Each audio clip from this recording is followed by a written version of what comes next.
Hello, मैं हूँ Chetna from truth behind the peace. स्वागत है आज के सेशन में आपका। आज का मेरा टॉपिक है अपनी लाइफ के नेगेटिव पैटर्न्स को कैसे हील करें। नेगेटिव पैटर्न्स क्या होते हैं, एक एग्जांपल के थ्रू समझाने की कोशिश करूंगी।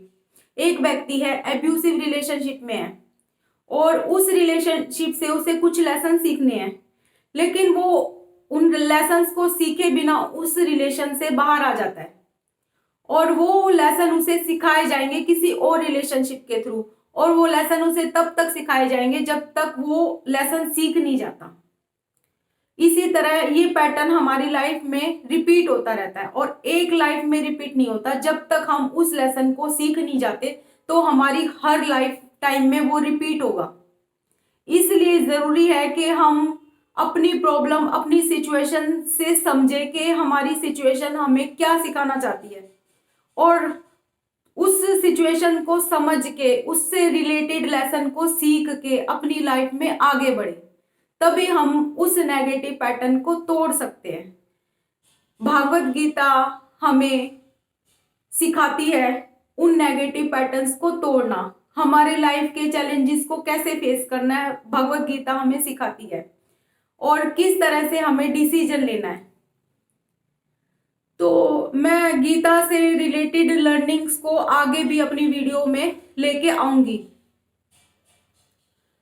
एक घटना थी महाभारत की, जब द्रौपदी को घसीटते हुए लाया जाता है महासभा में और कोई भी दुर्योधन और दुशासन के खिलाफ कोई भी आवाज नहीं उठाता।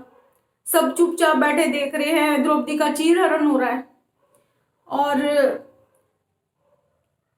क्यों नहीं उठाई गई उसके खिलाफ आवाज, क्यों नहीं किसी ने इसका विरोध किया? क्योंकि सभी के सभी मोह में इतने अंधे थे, अपने आप को कहीं ना कहीं सब मजबूर पा रहे थे और कोई भी दुर्योधन के खिलाफ आवाज नहीं उठा रहा था। तभी इतनी बड़ी घटना महाभारत हुई। अगर वहां पर उस समय दुर्योधन को रोक दिया जाता तो शायद महाभारत भी ना होती। अब एक घटना, जब महाभारत में जब भगवान कृष्ण अर्जुन को उपदेश देते हैं, जब अर्जुन खुद को मजबूर पाता है, उसे लगता है कि कैसे मैं गुरु द्रोणाचार्य को अपने हाथों से मार सकता हूं, कैसे अपने परिवार के लोगों को अपने हाथों से मार सकता हूं। तो तब वहां भगवान उपदेश देते हैं। भगवान ने वहां पर उपदेश दिया गीता का। वो इसलिए उपदेश दिया गया था ताकि आगे ये दोबारा घटना रिपीट ना हो और कहीं ना कहीं एक नेगेटिव पैटर्न्स को तोड़ने का उपदेश दिया गया था वहां पर, कि जितना अन्याय करना गलत है ना, उतना ही अन्याय सहना भी गलत है।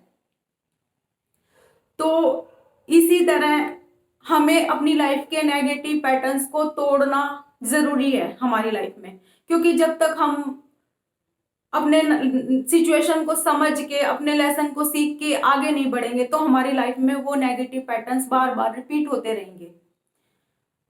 तो आज हम लव और अटैचमेंट के बारे में समझने की कोशिश करेंगे कि अटैचमेंट किस तरह से इंसान को अंधा बना देती है कि उसे सही और गलत के बारे में समझ ही नहीं आता।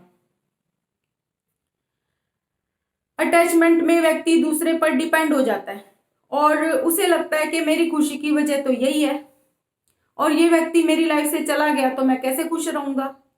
ये सोच के जैसे भी करके, सही करके गलत करके, वो व्यक्ति उसे अपनी लाइफ में रखना चाहता है, दूसरे व्यक्ति को। तो इस तरह से अटैचमेंट एक इगोस्टिक बिहेव है। तो जहां पर अटैचमेंट होगी ना, वहां पर लव कभी नहीं हो सकता। और अटैचमेंट एक टेम्परेरी फीलिंग है और लव हमेशा रहने वाली फीलिंग है। लव कभी भी खत्म नहीं होता, ट्रू लव। और अटैचमेंट हमें कंट्रोल करने की कोशिश करती है, जबकि लव हमें फ्रीडम देता है। अटैचमेंट जहां पर होगी ना, दोनों में से किसी भी व्यक्ति की ग्रोथ नहीं होती और जहां पर लव होता है ना, वहां एक दूसरे को हेल्प किया जाता है ग्रो करने में। और क्योंकि हम इस अर्थ पे हैं, अपनी स्पिरिचुअल ग्रोथ के लिए हैं, तो हमें आगे बढ़ना चाहिए, हमेशा लाइफ में सीखते रहना चाहिए।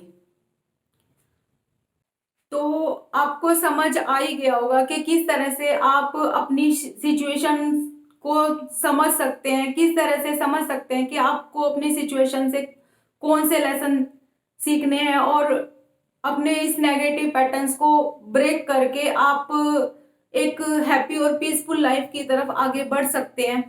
और लव और अटैचमेंट के बीच डिफरेंस को समझ के आप अपनी रिलेशनशिप में अनकंडीशनल लव को लेके आ सकते हैं, ताकि आपका रिलेशनशिप लाइफ टाइम रहे आपके साथ।